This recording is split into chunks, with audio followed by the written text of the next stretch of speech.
Well, greetings everyone. I hope everyone's doing well. I guess this is week 2, week 3 of the quarantine officially. I guess depending on when you start it, I don't know. But regardless of greetings, I hope everyone is doing well. Um, I thought, I think I posted last post was about Martin Luther and reading the Bible, and that's kind of on the subject of devotion. Um, but I thought also it might help to do possibly a devotional on a book. And as I was thinking about a devotional, we could do with a book, and I could post on YouTube, and you guys can follow along. I was thinking of a book, and then I remembered a book that Sarah got me for Christmas. Um, it was a book by John Owen. It's called "Searching Our Hearts in Difficult Times." It's a little Puritan paperback. You can get online if you want to and follow along. Even it's not that big of a book as you can see.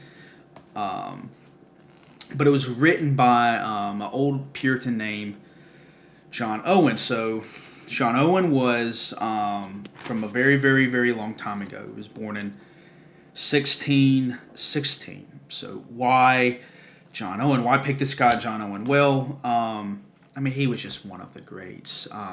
I'm not a John Owen scholar, but people have said that he's probably the greatest of the English theologians. People have called him the English Calvin. And he's a really great author, and we'll get into his life here in a little bit, and hopefully you'll see a little bit of why. Um, why the title? Well, searching our hearts in difficult times. I mean, there's a coronavirus outbreak. A lot of us are quarantining. I know people take it differently. I think the coronavirus outbreak has made it a little bit difficult for me for various reasons. I know I've been talking with a lot of you on the phone. I think literally everybody, I'll keep making those calls. I think I'm pretty forthcoming. It's been a little bit of a challenge to me. So, this title just kind of popped up, and it was really good, very providential, I think. So, who was John Owen? Well, he was born in 1616. Think about this: at age 12, he entered Queen's College in Oxford. So, it lets you know what kind of, where he was. At age 12, he was going on to the university. And from there, from the very earliest age, you can see he had a very rigorous, and he had just had a powerful mind. He only slept around 4 hours a night at college, and he was extremely devoted to his studies. I mean, he just gave himself to studies. And when you think of studies, it was a lot of the classics of Latin and Greek and the classic literature, the mathematics of the day, then obviously the stuff of divinity. I mean, he absorbed learning from the various earliest age. That's how he was. So much that he even damaged his health. And he was just, from the very early age, he was just one of those men that had a gifted mind that could absorb vast amounts of information and could think powerfully. Throughout his life, he went kind of back and forth. What was it? Was he a Baptist? Well, he was Congregationalist. Well, he was actually went back and forth on Presbyterianism, and I think what we would kind of see as Congregationalism today. But towards the end of his life, I think he drifted back towards Presbyterianism, at least from what I've read from him. That's what somebody had said. And he was not only a powerful mind, or a great scholar, obviously, he stood for things. He was against Arminianism. We think of Arminianism as it was something. It was a big deal to John Owen. He didn't like it, and a lot of the English Puritan Calvinists didn't like it either. He was against something called Socinianism. I said that right. What's that? It's basically modern day theological liberalism. They didn't believe in the divinity of Christ. They thought the Christian religion was just really moral. It was all about morals and ethics, and the supernatural was kind of taken out of the Bible. So we like to think of like theological liberalism, like from the 1920s and 30s, which it was, and there was a significant strand of it, but there was stuff like it before. Nothing's new under the sun, right? He was also against Rome very much, the Roman Church. He was very much against their theology. So he had a passion for for right doctrine. He was recognized for his high-powered theology. And, we talked about his mind, but here's the other thing. He had a really big devotion. He had a very big devotion. The last day of his life, he knew he was going to go see Jesus Christ. And there were people by his deathbed, and they were talking about the overwhelming joy he had, that he was ready to finally see his Savior that he had wrote to and prayed to and wrote about, and that he had given his life to and put faith in. He lived his theology. One thing that's very devotional about him that stands out among John Owen is that he was a really big Trinitarian, very big into the Trinity. One of his greatest classic books, Communion with God. No matter how long, if the quarantine keeps going, maybe we'll do that again in the future. We'll do that in the future. I don't know. But he was not only had a brilliant mind, he was very experiential. And we're writing a book. He's writing a book on anxiety. So you would say, well, somebody who would write a book or difficult times, right? How would this guy know what difficult times were? Well, I think he himself really didn't have good health. Like I said, I'm going over some of these historical facts. Not much of a John Owen scholar. I just piecing some of the stuff together. I've heard over time from people giving lectures and stuff, and just reading a piece about him here or there in a book. But I think he did have bad health. But regardless, I do know this. He was married to a lady named Mary Ruki. I think that's how you say her name. They had 11 children. Okay, so think about this. He had 11 children, him and his wife. 10 of his 11 children died in infancy. Let that sink in for a little bit. 10 of his 11 children died in infancy. He had one that survived. One daughter that survived all of it. She survived to adulthood, and she died from tuberculosis. So he knew what suffering was. Here's another thing about John Owen. There's a lot of things. We don't have time. But another big thing. He was during the Puritan Wars. He was a chaplain in Cromwell's army. He was a guy that was against... my mind's slipping. But anyway, there were two factions, the Puritans and those who had more Romanist leanings. So he witnessed a lot of war. In fact, I think early on in his life, he was very much preaching for the Cromwell to go into Ireland, and then he went with him in there, and he saw some of it, and then I think he backed off a little bit. So he had seen some pretty bad stuff. He lived in the light of the cross. He lived a suffering life. Let's look at that.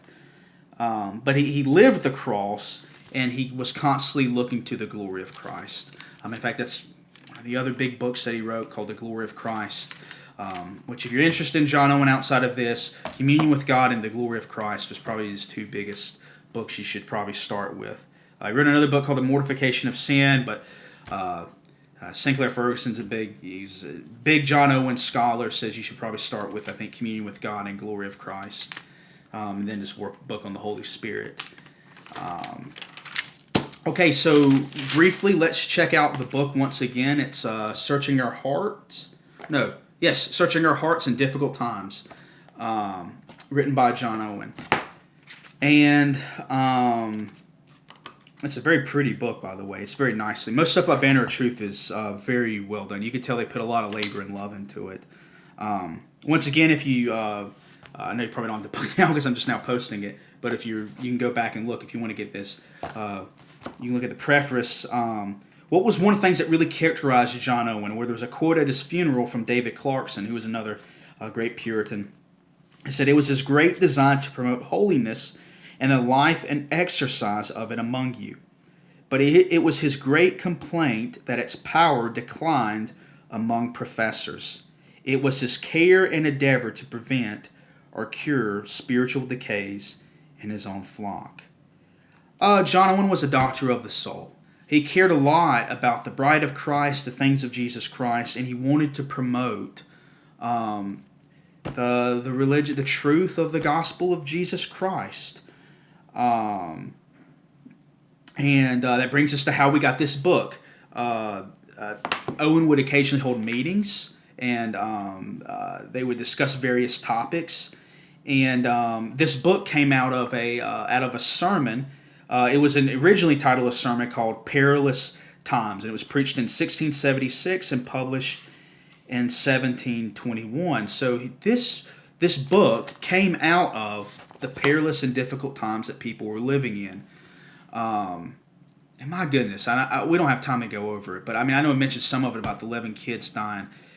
You go back and you look at history, how it used to be back then, and it was brutal. We were very spoiled to live in the time that we live in. I know I've said that before, but it's so true. So Carl Truman is a historian. He once said, what time would you want to live in? What historical period would you want to live in? And his joke was, I want to live in a 150 to 100 years from now. Because the medical advances. I think one of our president's nephews died from an infection of a tennis ball hitting his knee, and he got an infection.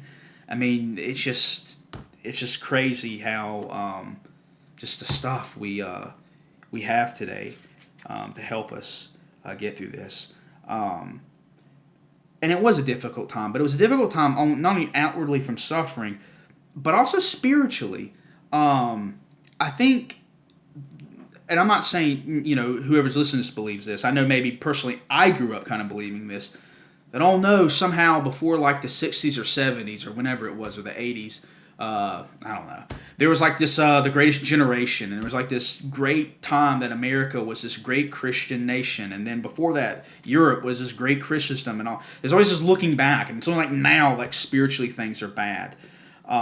Historically, that's not true. This book mentions the Methodist revival, which is what we know of Jonathan Edwards, and it happened in London, but what happened here in America as well, with Charles Wesley, George Whitefield. I guess it's the Methodist side. And then you got more of the what happened over here on our shores with Jonathan Edwards and the other guys with that. A lot of people don't know, right before that revival happened, it was really dark spiritually. So much there was a game that little kids used to play on the streets of London. They were orphans running out. They were crazy. That there were drunks who would pass out drunk on the side of a street, and little kids would run by and grab their noses, and while they were so passed out they couldn't get up, and they would stop them from breathing, and oftentimes, if not many times, they would die. I mean, it was a very wicked time before the revivals that broke out. And the Great Awakening, and so it has always been, rose-tinted great Christendom, or whatever you want to call it. And when John Owen was living, it was a time of spiritual decline. There was lax sexual morals, especially amongst the clergy. Even around when Calvin was around. Calvin, I don't know if this is not a preface, but Calvin, he prevented people from taking the Lord's Supper, the nobles, because they would show up to church and then they would go out and party and have licentious lifestyles amongst each other and do bad stuff to the poor, all around the board, not just the sexual stuff, just all around the morals were bad. And so I'll read a quote, there was during this time, going back to John Owen's time, during both eras, the spiritual life of the two nations declined. There were fears then, as there are now, that true religion would die out altogether. So there was a prevailing feeling amongst this time that they're looking out in the world and they're seeing how crazy it is and how people are acting, and they're thinking, is religion just going to die out?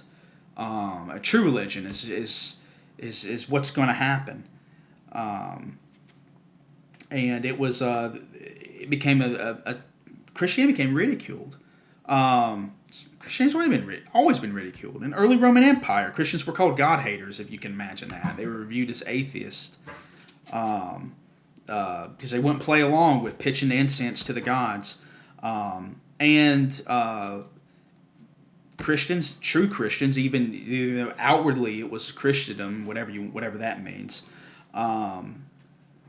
True Christians were called God-haters. So there's never really been a golden age of Christianity. I'm not saying that times aren't better at certain points of history. So that brings us to now, the 21st century. It's for today, because what was John Owen really good at? He was really good at writing. about sin, conversion, assurance, prayer, faith, and the other stuff, and all the other gospel benefits, and also about spiritual decay and unbelief against what called backsliding, God's warnings, days of judgments,